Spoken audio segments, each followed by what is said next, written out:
oh boy, what a day. I aced the English exam, I scored 2 goals, 1 assist in floor hockey, and I smell like the most amount of money a 13-year-old boy can comprehend. Like $1,000. You know, I didn't even know I liked girls until my mom bought me this stuff.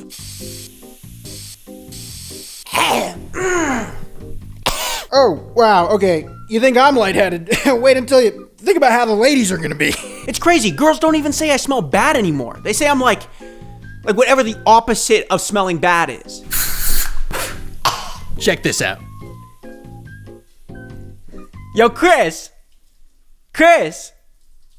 is my pee... You know, this feels irresponsible, but it turns out I actually haven't developed the part of my brain that recognizes that yet. All right, that's probably good. Now, if you'll excuse me, gym class is over, and I must commune with my like-minded peers. Oh my God, it's in my eyes. Oh, it's in my eyes. Oh, just give me like 5 seconds. Whew, okay. Oh my God, you know, I know kids in there that have literally flunked chemistry, that are currently in the process of building a small butane bomb, like some sort of prepubescent ISIS cell. Oof, I'm having like heart palpitations. Oh my God. Okay, let's just get this over with. Axe body spray, America's favorite fragrance and flamethrower. In the mid-2000s, Axe became the #1 hygiene choice for deodorizing dudes, during a time when taking decent care of yourself as a man apparently made you a douchebag. If only they knew how ironic that statement would become. For nearly a decade, Axe dominated the men's grooming market with their wide array of dude-flavored fragrances, shampoos, and ball scrubbing things. Yeah, apparently Consumer Insights learned that young dudes thought loofahs were gay, so they had to make it tactical. But this approach actually ended up working. Axe's success in the 2000s was the tacky yet promising start to what would eventually mature into the multi-billion-dollar men's grooming renaissance we're now experiencing today. But how did it begin? How did Axe manage to convince an entire generation of young dudes to care about hygiene? Well, it was when Axe's advertising team decided they weren't selling scents, they were selling sex. In 1995, Axe Body Spray pivoted their marketing strategy to appeal to the modern bachelor, with a sex-fueled, tongue-in-cheek ad campaign that promised to dogpile you in babes if you use their product. And it resonated. Axe's commercials told every young man with an apathetic hygiene routine exactly what they wanted to hear. Turns out to get women, you don't need to rely on archaic attraction methods like humor, good looks, or working on yourself. You just need a good old can of confidence. And with the press of a button, you could have every woman within a 50-foot radius begging for your Hotmail account.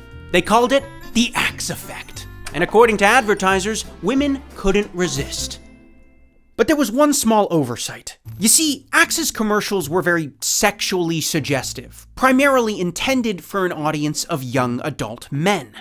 But that didn't stop young boys from completely and utterly latching on to this product. In all honesty, Axe probably should have seen this coming. I mean, what are generally the 2 things that happen when a boy turns 13?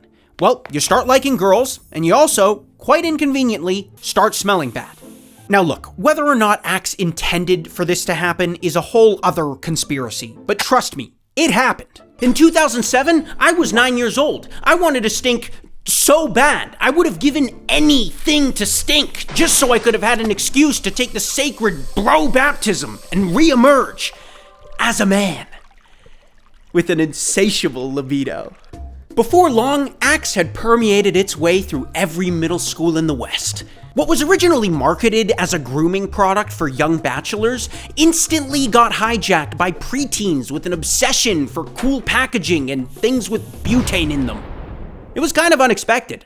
Axe unintentionally became a coming-of-age product, a universal, unspoken, olfactory signal that let you and your fellow prepubescents know, hey fellas, we're into girls now. This juvenile obsession with Axe would eventually help catapult the company from a niche little European fragrance brand to a worldwide phenomenon that ended up dominating over 70% of the men's body spray market. It was everything the company could have hoped for. But as time went on, this success slowly baked itself into a big old batch of be careful what you wish for. By 2013, people were starting to wake up to the fact that every 12-year-old on the planet had been overly applying Axe body spray for the last decade. Turns out if you give a preteen boy a butane-powered spray can and constantly tell him to spray more, get more, he will very quickly abuse that power. Eventually, this made it so that anyone who came in contact with the product instantly recognized it as the overbearing scent of boys ages 9 through 15. And rightfully so. The excessive application and misuse of Axe products was a genuinely massive problem for education systems in the mid-2000s. Think of the high school vaping epidemic, except less deadly. Or then again, maybe just as deadly. You see, Axe body spray was manufactured in aerosol cans, which gave the product the alarming capacity to transform into homemade weapons like flamethrowers, stink bombs, actual bombs, and whatever else boys could figure out, prompting most schools to outright ban Axe altogether. Somehow, Axe had managed to turn your everyday high school into a battlefield. But not as exciting of a battlefield as the ones found in War Thunder, the most comprehensive vehicle combat game to ever grace the PC and console landscape. And unlike Axe, there is significantly less chemical warfare. Which is good, because that's a war crime. In War Thunder, you can take command of over 2,500 different military vehicles, each boasting incredibly detailed graphics and true-to-life military capabilities. My favorite war machine is the German Panzerkampfwagen 4 Ausführung C, for its high explosive anti-tank shells that let me not really be that good, but still play. Oh, and please give us an Axe flamethrower patch, that would be sick. Not really into military sims? No problem. War Thunder comes complete with an easy-to-play arcade mode, for guys like me that think the inside of a tank consists of a gas pedal and a shoot button. And for a limited time, new and returning players that haven't played in 6 months will receive a massive cross-platform bonus pack that includes an exclusive vehicle decorator, 100,000 silver lions, and 7 days of premium. Simply click the link in the pinned comment to sign up for War Thunder, claim your rewards, and join over 70 million players taking part in the action. That's it. By the mid-10s, Axe's reputation as a hip, dude bro grooming product had devolved into infamy. Suddenly, Axe had become a running joke, synonymous with middle school locker rooms, sexual desperation, and everything that was tacky about the mid-2000s. And eventually, it was how we all came to remember the product. Except for guys like this. I don't think these guys ever got the memo, they're still using it. Regardless, in a dramatically ironic turn of events, Axe's brand image was soiled by the same demographic that arguably made them successful in the first place. And now, even over a decade after pivoting their marketing strategies, the company is still pouring millions into trying to change your mind about their product. So how did it get this bad in the first place? What was it about Axe's marketing that made them so successful, but ultimately ended up hurting them in the long term? What were the strategies, the demographics, and finally, the competitors that eventually soured consumers' perceptions on the brand? Well, in order to learn how Axe ended up, let's take a look at where they began. Contrary to popular belief, Axe didn't just materialize itself into mid-2000s youth culture. In fact, the product actually got its start in 1983 in none other than France, the home of odor. Originally, Axe, or Lynx in the UK, would launch in Europe as the world's first body spray for men. Unlike the conservative spritz of a cologne bottle, with Axe you could very liberally, and quite seductively, spray it all over yourself. But for over a decade, Axe would see a less than stellar level of success throughout Europe, with a stale marketing strategy that was almost unrecognizable from what would eventually take shape in the 2000s. Originally, Axe had advertised their product like any other cologne. A handsome guy, a pretty girl, and just enough product placement to remind you why you were looking at them. But by the mid-90s, Axe began replacing that traditionally hunky dude with a goofier, more relatable character. Suddenly, instead of a suave womanizer, it was a dork. And that dork was supposed to be you. Now Axe was saying, listen, we know you're all poorly socialized, overgrown man-children with bad hygiene routines and an apprehension towards women. But with a little bit of Axe, you don't have to be. You don't have to be. And just like that, the Axe effect was born. By utilizing the perfect mix of satire and irony, the cornerstones of Western humor, Axe managed to communicate the idea of cologne in a way that was approachable, helping them to reach a significantly wider audience of men than they ever had before. Suddenly, cologne wasn't just for rich yuppies and late 90s pretty boys. Now it was for the everyman. With Axe, it didn't matter what you looked like, how you dressed, or how repulsive women found you. As long as you had the Axe effect, ladies couldn't resist. It helped equalize the playing field, with a price tag that was approachable enough for the average guy to consider it a worthwhile investment. You see, there's a reason Axe isn't sold in the fancy fragrance section of a department store, and that's because the guys who buy expensive colognes are practically a completely different species from the guys who buy Axe. Sorry, I might have gone a little overboard with that depiction. My point is, Axe customers simply aren't interested in the nuanced, evolving notes of a Bleu de Chanel, and they're certainly not interested in its $200 price tag. But by God, a $5 can of shock sounds like it just might do the trick. Yet weirdly enough, that $5 can of Axe is made in the exact same lab as that $200 cologne. It may come as no surprise, but fragrance manufacturers like the IFF develop their expensive colognes and cheap colognes with most of the same chemicals and equipment. Of course, the more expensive colognes are tied to esteemed fragrance houses that meticulously weigh their chemical mixtures to secrete finer notes, and you don't care about anything I'm saying because you're a frat guy in your 20s. And that's exactly what enabled Axe to create such a cheap product. Unlike their more expensive counterparts, Axe is just a giant stink bomb. One really loud stench with names that sound like they hurt you, like shock, fever, and chill. My point is, they're not complicated, expensive, or pretentious, and that's exactly what enabled Axe to appeal to a much wider group of men. So much so that in 2002, Axe would finally see enough success in Europe to bring the Axe effect to North America. And this is when things started getting a little out of hand. By now, Axe had very much solidified itself as a brand for young bachelors, but this strategy was infinitely amplified when the company realized they were advertising in the golden age of frat bro culture, resulting in a complete dudification of their entire company. All of a sudden, understanding Axe's primary customer base became an obsession. Market researchers would even go so far as to infiltrate college frat parties and nightclubs just to try and stay on top of trends. And this kind of field work eventually led to a very cringeworthy company culture. According to reports, in the mid-2000s, to help explain Axe's brand mission, new marketing hires would be shown the pill scene from The Matrix and told that Axe was the red pill. Axe would even sponsor their own nightclub called Axe Lounge, where artists would be paid to perform and promote Axe. And it was a little awkward.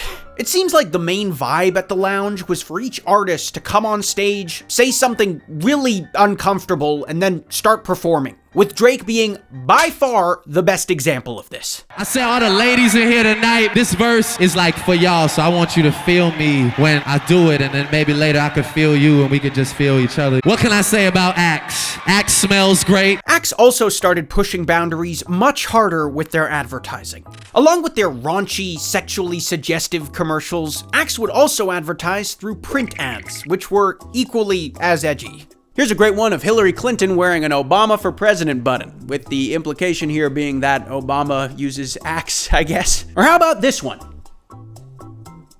That's it. That's literally the whole ad. They even pulled an online stunt that allowed fans of their Facebook page to set their relationship status to be with hundreds of women at a time, which, not gonna lie, kind of funny. But it's mainly because they only did this in Tunisia for some reason. But however you look at it now, back in the mid-2000s, Axe's marketing strategies were some of the most successful ad campaigns of the decade.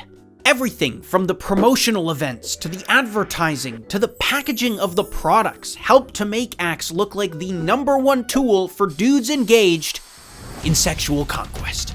Of course, this kind of success doesn't come without its competitors.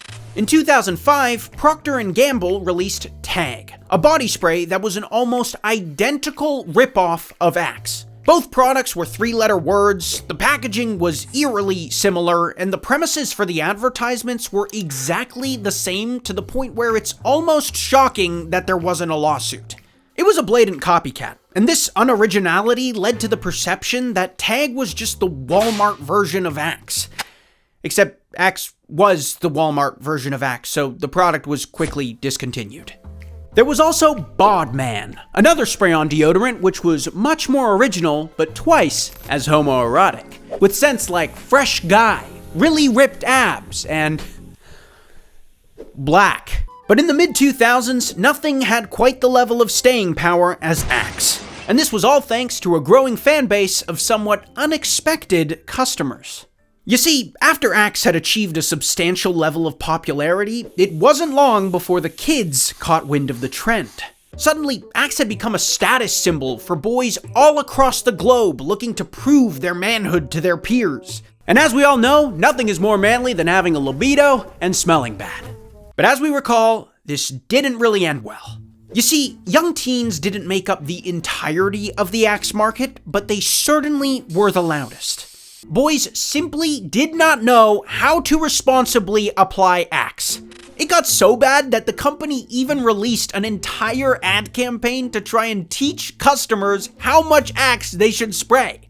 But that was still only part of the problem. There were dozens of real medical emergencies that arose from kids abusing Axe. Entire school buses had to be evacuated. Children were fainting from it. An alarming amount of kids were setting themselves on fire, and one boy even died of heart failure after spraying too much Axe in an enclosed space. And these cases are not hard to find. I mean, you can watch dozens of videos online of boys doing all sorts of stupid stuff with Axe, and the comment sections are not very reassuring. Sick. Already tried that. So sick. I just did it. Sick. Nice. Thanks for the info. That was sick. What are the chances of the can explode? Cool. Sweet. That's sick. Great weapon when you're in other countries. Sick. So sick. You are a genius. Nice. It can blow up if you hold it too long, but kicks ass. After a certain amount of time, it was becoming quite clear that young boys had completely hijacked Axe's reputation and were very literally burning it to the ground. But somehow, that still wasn't the end of their problems. In 2010, the grandfather of men's grooming, Old Spice, re-entered the market with the Man Your Man Could Smell Like campaign, intended to promote the company's new line of shampoo. But unlike Axe's oftentimes crude and suggestive marketing, Old Spice took a different approach. Instead of boasting to men about how many hot babes they could get with their product, Old Spice didn't even address men at all. Hello ladies, hello ladies, hello ladies, hello ladies. Turns out the company's market research had revealed that roughly 60% of men's body wash was purchased by women for their significant others. And what better way to get women's attention than with a hunky, charming new spokesperson that delivered witty one-liners about how much better your man could be if he just used Old Spice. And it was an absolute smash hit. The Man Your Man Could Smell Like campaign was one of the most viral marketing ads to cap off the decade, and helped Old Spice to regain its footing in a market that had shunned them for decades as an old man's grooming product. It also helped to redefine how the industry could be advertised to men. Just like Axe, Old Spice was still using tongue-in-cheek humor, but tastefully, and in a way that, in contrast, made Axe look obnoxious and immature. And this opinion developed quickly. As the 10s began to unfold, Axe's brand image had fallen out of fashion. And when comparing the two brands, we can very distinctly see a sort of swag is for boys, class is for men sentiment start to arise. Turns out basing your entire brand image around sexual conquest no longer resonated with young men, nor with women. And if you're gonna make a product that is based solely around the idea of attracting women, well, you better damn make sure that they like it too. This, combined with the fact that the product had become heavily associated with preteen boys, quickly painted the picture that Axe was made for immature, desperate man-children that thought body spray was a valid substitute for a shower. And as the two companies expanded their product lines to sell virtually the same products, Axe was starting to see a significant chunk of their market share eaten by competitors. So, in a desperate attempt to save their brand image, Axe would start to change their tune. And at first, they didn't do that bad of a job. In 2014, Axe developed a whole new company mantra: connection over conquest, symbolizing their efforts to highlight the connections between men and women rather than the pursuit of women. They also focused on emphasizing Axe as an accessory to confidence, not the key to it, which helped to steer the brand's image in a more mature direction. But the stigma persisted, and as the company veered into the late 10s, the men of today weren't really inclined to reach for the same product they used in middle school, resulting in a year-over-year US sales decline. Now this is where Axe started to panic, and by 2020, that panic resulted in some of the most questionable ad campaigns Axe had ever produced, all in an attempt to appeal to the new holy grail of demographics, Gen Z. One of Axe's first forays into this market was by trying the whole pandering to gamers angle, which has got to be the most irritating marketing trend of the 20s. If you've seen a similar video I've done on 5Gum, then you'll know this isn't the first time brands have tried to weasel their way into gamer culture as a way to make more money. The whole concept behind the ad was to try and prove that wearing Axe would somehow make you better at gaming. And after conducting what appeared to be a very flawed experiment, their team concluded that Axe was scientifically proven to increase your gaming skills by 0.1%. But instead of canning the ad altogether and admitting they failed, Axe's marketing team somehow flipped this into a win for the brand by calling it the 0.1% effect. God, I love advertising. Thankfully, this seems like the only ad Axe released for this campaign, and the strategy wasn't explored any further. Instead, they did this. Being vaccinated is hot. Being axinated, hotter. Why? Another one of Axe's strategies was to host a blind smell test judged by Instagram influencers, with their follower counts proudly displayed by their names, so you know they're reputable. The goal of the ad was to help reduce the negative stigma around their product by having participants judge Axe against expensive colognes. This was meant to promote Axe's new line of high-quality premium scents. Now, this isn't a new thing for Axe. In fact, they've done this numerous times with releases like Axe White Label, Axe Signature, and now Axe Fine Fragrances, in the hopes that a more upscale alternative would attract a more mature customer base. Here's my favorite ad from that era, brought to you by Axe India, where a guy sprays on Axe Signature scent, goes out to a club, and when the sound system stops working, he keeps the party going by beatboxing. I can't even fathom the level of social self-sabotage that would bring upon you. But it isn't all bad. Look, there's a reason Axe is still on shelves today, and that's because the company has taken giant leaps to help update the image of their brand. And while there has certainly been a decline of sales in the Western market, Axe is still surprisingly one of the highest selling deodorants worldwide. Now, this is hugely due to the fact that the stigma surrounding Axe really only exists in the West. But if the company wants to regain that part of the market, there's still a good amount of work to do. Today, the internet is still riddled with memes about Axe's embarrassing middle school reputation, and the sentiment doesn't seem like it's going anywhere. It's gotten so bad that Axe has even playfully addressed the stigma in some of their commercials to try and appear in on the joke, when in reality, the joke is still very much on them. But I'm optimistic.